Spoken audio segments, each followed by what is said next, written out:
Part two of the Insider Mailbag.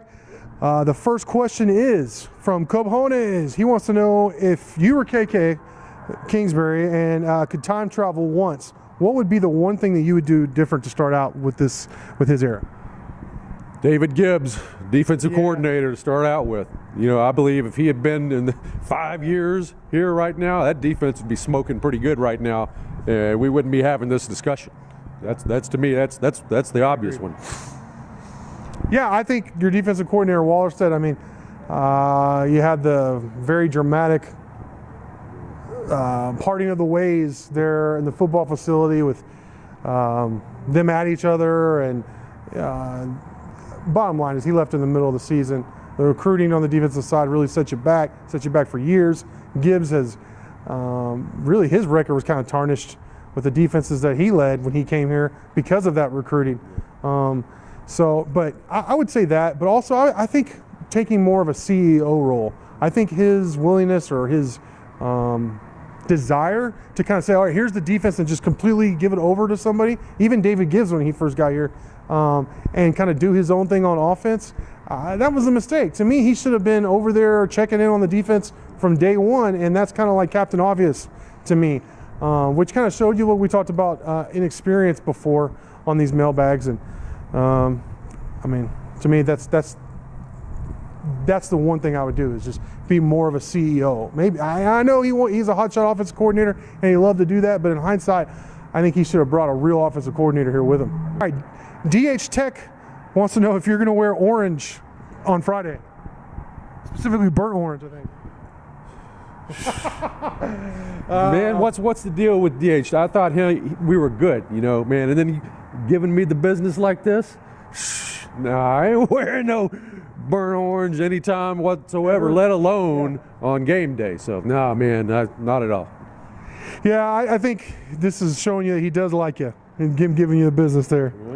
Right. His second part of the question is, when Texas Tech loses miserably in Austin, how long do you predict everybody will have to wait for the news that Kingsbury is gone? Well, I think you said it yourself Tuesday, so I was guessing before you said that about no later than Friday. I thought within the week, but hey, Tuesday sounds good to me. Yeah, I don't think in the past when they've done firings with some of the assistants, I mean, really it's been like the next day. But I think, you got to be careful with Kingsbury here. I mean, he is one of Tech's own. He was a legendary player. He's been a good guy. I think that's the saddest part is that like everybody likes him.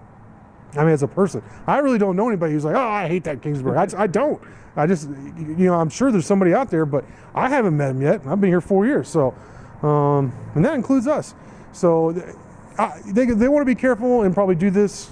Well, they definitely want to do it as classy a manner as possible. So I think it might be Monday or Tuesday until we actually get the announcement.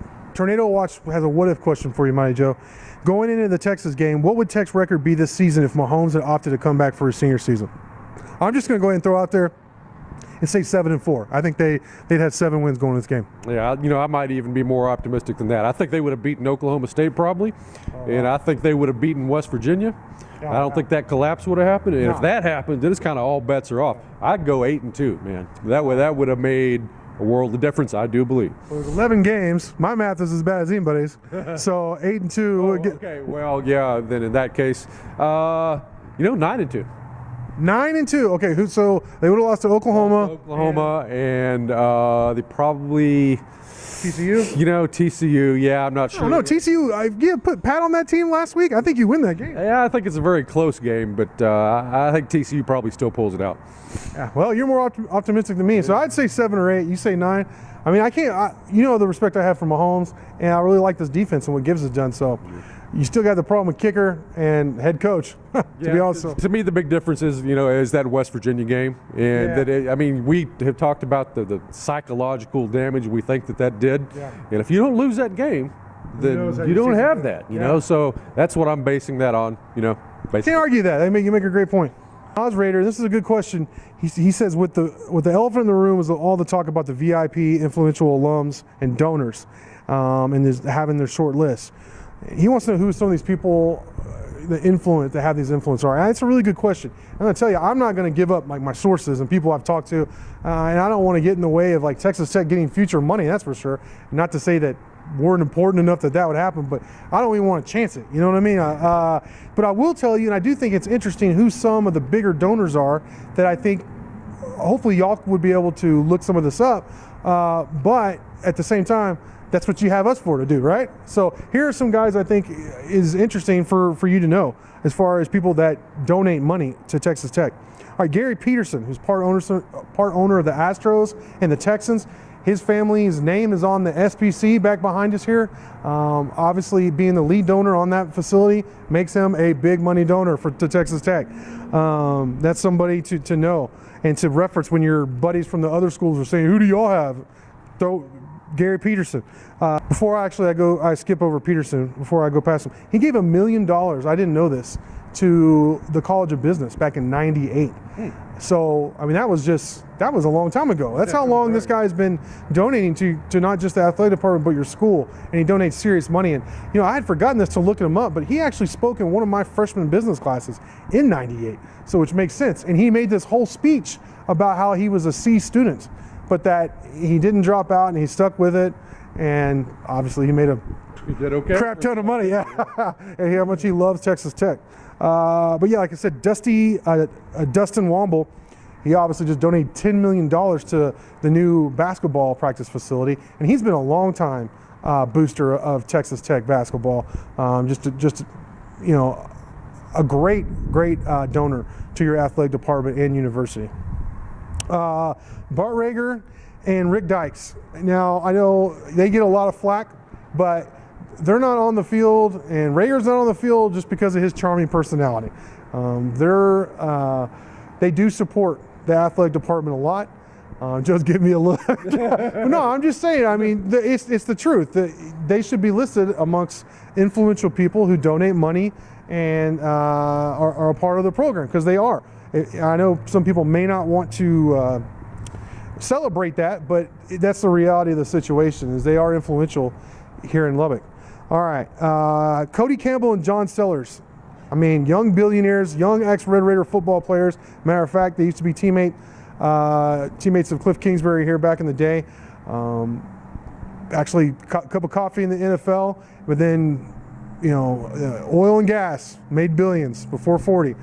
There are guys in Midland who do have a lot of influence. I'm not saying it's just because of them, but there is a reason why you do have a scrimmage in Midland every year, and it's because there's a lot of influence coming out of there as far as what happens here with this athletic program. So that's a handful of people. That's not all the people. I'm just saying those are some examples of some guys that you could reference when talking to people about big money donors.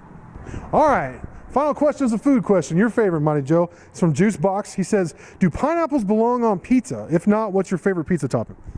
Pineapples belong on pineapple plants. in Hawaii. You don't like pineapple at all? Oh man, no, because hey, growing up, my mom, God love her, she was a great cook, but she made something called sweet and sour pork.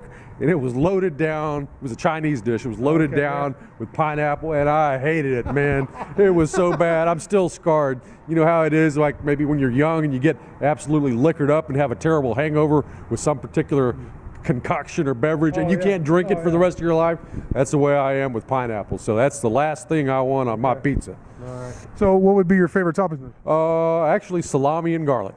Salami and garlic. You know, somehow that makes sense. The whole hitman persona and everything. It makes a lot of sense. Salami and garlic. Just to sleep with the fishes if you don't like it.